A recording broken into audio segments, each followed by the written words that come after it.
இயேசு நம்மோடு.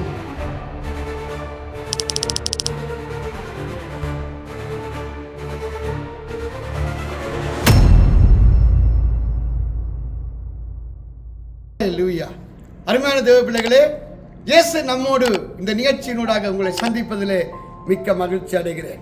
இந்த நாளிலுமாய் கர்த்தருடைய வீட்டில் இருந்து தேவனுடைய வார்த்தையை உங்களுக்கு கொண்டு வருகிறேன்.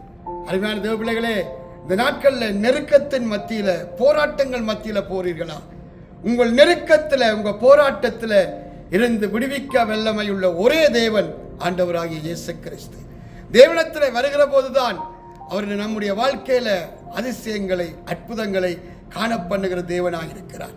நான் ஒரு சங்கீதத்தை வாசித்து உங்களுக்காக ஜெபம் பண்ண போகிறேன். சங்கீதம் 69 17வது வசனத்தை 18வது வசனத்தை உங்களுக்கு வாசிக்கிறேன். கவனித்து கேளுங்கள். உமது முகத்தை உமது அடியேனுக்கு மறையாதையும், நான் வியாகுலப்படுகிறேன், எனக்கு தீவிரமாய் செவி கொடுத்தருளும். நீர் என் ஆத்மாவிடத்தில் வந்து அதை விடுதலை பண்ணும், என் சத்துருக்கள் நிமித்தம் என்னை மீட்டு விடும். அருமையான தேவ பிள்ளையே, ஒரு தேவ பிள்ளையுடைய நெருக்கத்தில், போராட்டத்தில், வியாதியில், வியாகுலத்தில் அவனுடைய கதறலை கேட்கிறோம். இன்றைக்கு நம்முடைய வாழ்க்கையில இப்படிப்பட்ட ஒரு போராட்டத்துக்குள்ளே, நெருக்கத்துக்குள்ளே போகிற போது யார் எங்களுக்கு உதவுவார்கள், யார் எங்களை விடுவிப்பார்கள் என்று நாம் அங்கலாக்கிறது உண்டு, ஏங்குறது உண்டு, அநேகரை நினைக்கிறது உண்டு. ஆனால் நம்மை மறவாதவர், நம்மை மறவாதபடி தன் உள்ளங்கையிலே வரைந்திருக்கிற தேவனை நாம் நினைக்கிறதில்லை. அவரிடத்திலே நாம் அவரை நோக்கி அபயமிடுகிறதும் இல்லை. சங்கீதக்காரன் சொல்லுகிறார், நெருக்கத்திலே நான் கர்த்தரை நோக்கி கூப்பிட்டேன், அவர் அதை கேட்டு என்னை விசாலத்தில் வைத்தார். இந்த நாட்கள்ல உங்களுடைய விசுவாசம், உங்களுடைய நம்பிக்கை எதன் மேல் இருக்கிறது?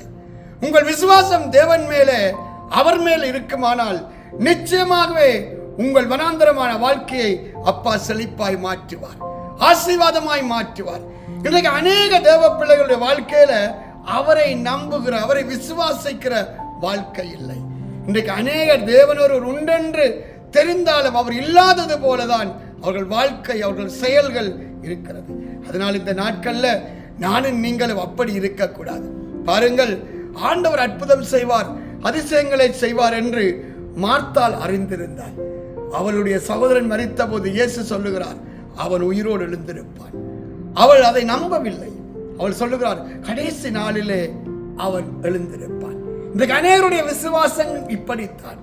தேவன் இன்றைக்கு உன்னுடைய வாழ்க்கையில் அற்புதம் செய்வார், இன்றைக்கு உன் சூழ்நிலையை மாற்றுவார் என்றால் ஆண்டவர் நான் மரித்த பின்பு பரலோகத்திலே என்னை ஆசீர்வதிப்பார், பரலோகத்திலே நான் கண்ணீர் இல்லாமல் இருப்பேன்.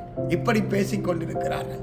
அருமையான தேவபிள்ளையே, பூமியிலே நம்மை ஆசீர்வாதமாய் மேன்மையாய் வைக்கவே என் தகப்பன் பரலோகத்தின் மேன்மைகளை துறந்து அடிமையின் ரூபமாய் மனுஷ சாயலாய் பூமியிலே வெளிப்பட்டு நம் பாடுகளை எல்லாம் சுமந்தார்.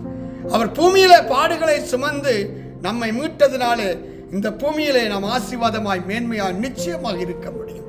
அதனாலதான் இந்த சங்கீதக்காரன் சொல்லுகிறார், உமது முகத்தை உமது அடியனுக்கு மறையாதையும், நான் வியாகுலப்படுகிறேன், எனக்கு தீவிரமாய் செவி கொடுத்தருளும். அருமையான தேவ பிள்ளையே, அப்பா முகத்தை மறைக்கிற வாழ்க்கை வாழாதே. தேவன் உன்னை வெறுக்கிற ஒரு வாழ்க்கை வாழ்ந்துடாத. கர்த்தரை எக்காலத்திலும் ஸ்தோத்தரிப்பேன், அவர் துதி என் வாயில் இருக்கும் என்று சொல்லு. தேவ சமூகத்தை நாடு. கர்த்தரை நித்தமும் தேடுகிறவருக்கு ஒரு நன்மையும் குறைபடுகிறது இல்லையே. இன்றைக்கு உன் வாழ்க்கையில் ஏன் போராடுகிறாய்? ஏன் நெருக்கத்துக்குள்ள, நிந்தைக்குள்ளே, அவமானத்துக்குள்ளே கடந்து போகிறாய்? அருமையான தேவபிள்ளையே, தேவன் உன்னோடு இருந்தால் உனக்கு விரோதமாய் எழும்புகிற சத்துருக்கள், உனக்கு விரோதமாய் எழும்புகிற ஆயுதங்கள் வாய்க்காதே போகுமா? இன்றைக்கு நம்முடைய வாழ்க்கையில நம்முடைய தோல்விக்கு தேவன் காரணம் அல்ல, நாமே காரணம். நம்முடைய எண்ணங்கள், நம்முடைய பழக்க வழக்கங்கள், நாம் தேவனை பார்க்காமல் மனுஷரை நோக்கி பார்க்கிற நம்முடைய வாழ்க்கை. அருமையான தேவபிள்ளையே, அவரை வலது பக்கத்தில் வைத்து வாழ்ந்து பாருங்கள். அப்பாவுக்கு பிரியமானதை செய்து பாருங்கள். இந்த வசனம் சொல்லுகிறது, நீர் என் ஆத்மாவிடத்தில் வந்து அதை விடுதலை பண்ணும், என் சத்துருக்கள் நிமித்தம் என்னை மீட்டுவிடும். தேவரீர் என் நிந்தையையும் என் வெட்கத்தையும் என் அவமானத்தையும் அறிந்திருக்கிறீர். என் சத்துருக்கள் எல்லாம் உமக்கு முன்பாக இருக்கிறார்களே. அருமையான தேவபிள்ளையே, உன் நெருக்கத்தில், ஆபத்தில் அவரை நோக்கி கூப்பிடு. அப்பாவுடைய பாதத்தில் அமர்ந்திருந்து ஜெபம் பண்ணு. அப்பா இப்படியான காரியத்துக்குள்ள நான் போறேன். பாருங்க, இந்த மரியாள் சொன்னபோது கேட்கல, ஆனால் லாசருவை தேவன் சொன்னபடி உயிரோடு எழுப்பினார். இன்றைக்கு அநேகர் தேவன் நம்முடைய வாழ்க்கையில் என்ன செய்ய முடியும் என்று அவர்கள் அறியாதவர்களாக இருக்கிறார்கள். என் தேவனால் எதையும் செய்ய முடியும், விசுவாசிக்கிறவனுக்கு எல்லாம் கூடும். ஆண்டவர் இன்றைக்கும் சொல்லுகிறார், நீ விசுவாசித்தால் தேவனுடைய மகிமையை காண்பாய். தேவனுடைய மகிமை என்ன தெரியுமா? உன் வாழ்க்கையில குறைவுகள் எல்லாம் நிறைவாகும். நீ நிர்வாணி என்று அறியாதபடி தேவ மகிமை உன்னை மூடும். அருமையான தேவ பிள்ளையே, இந்த நாளில் கண்களை மூடி ஒப்புக்கொடு. நீ போகிற பாதை எப்படிப்பட்டதா இருந்தாலும் பரவாயில்லை, உன் நெருக்கங்கள் வேதனைகள் எதுவாக இருந்தாலும் பரவாயில்லை.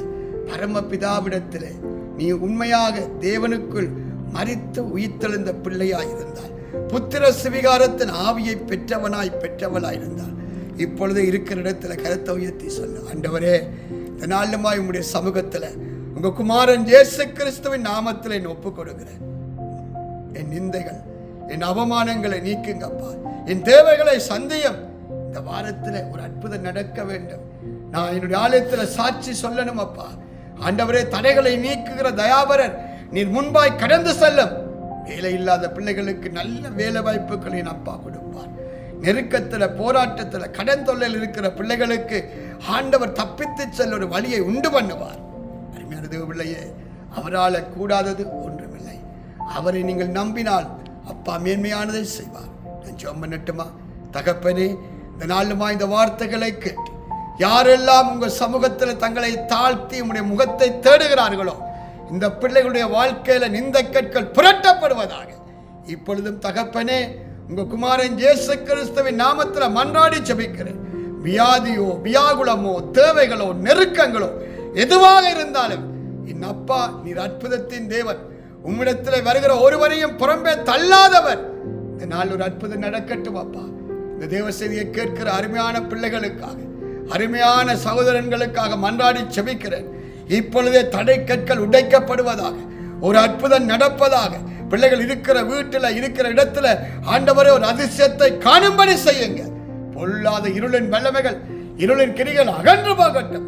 இந்த பிள்ளைகளுக்கு விரோதமாய் பிசாசு வைத்திருக்கிற திட்டங்கள், அவருடைய நாச மோசங்கள் அவமாகட்டும். ஜெயம் உண்டாகட்டும் அப்பா, விடுதலை உண்டாகட்டும், மேன்மைகள் வெளிப்படட்டும். இந்த இயேசு நம்மோடு நிகழ்ச்சியை பார்த்து உம்முடைய சமூகத்தில் ஜெபம் பண்ணுகிற, உம்முடைய சமூகத்தில் காத்திருக்கிற ஒவ்வொரு பிள்ளைகளுக்காய் மன்றாடுகிறேன். அற்புதங்கள் நடப்பதாக, அதிசயங்கள் நடப்பதாக. இந்த நாளில் சூழ்நிலைகள் மாறட்டும் கர்த்தாவே, மேலான மேன்மைகள் வெளிப்படட்டும். இயேசு கிறிஸ்துவின் நாமத்தில் ஜெபிக்கிறேன் ஜீவனுள்ள நல்ல பிதாவே, ஆமென், ஆமென். அருமையான தேவ பிள்ளைகளே, தொடர்ந்து இயேசு நம்முடைய நிகழ்ச்சியை பாருங்கள். நீங்கள் ஆவியோடும் உண்மையோடும் தொழுது கொண்டு சத்தியத்தை அறிய வேண்டும், சத்தியத்திலே வளர வேண்டும் என்று விரும்பினால் டொரண்டோ எழுப்புதல் சுவிசேஷ சபைக்கு வாருங்கள். நாங்கள் கூடி தேவனை ஆராதிப்போம். அது மட்டுமல்ல, தேவனுடைய சத்தியத்தை அறிவோம், சத்தியத்தில் நடப்போம், மேன்மையை காண்போம். கர்த்தர் உங்களை ஆசீர்வதிப்பார். ஆமென்.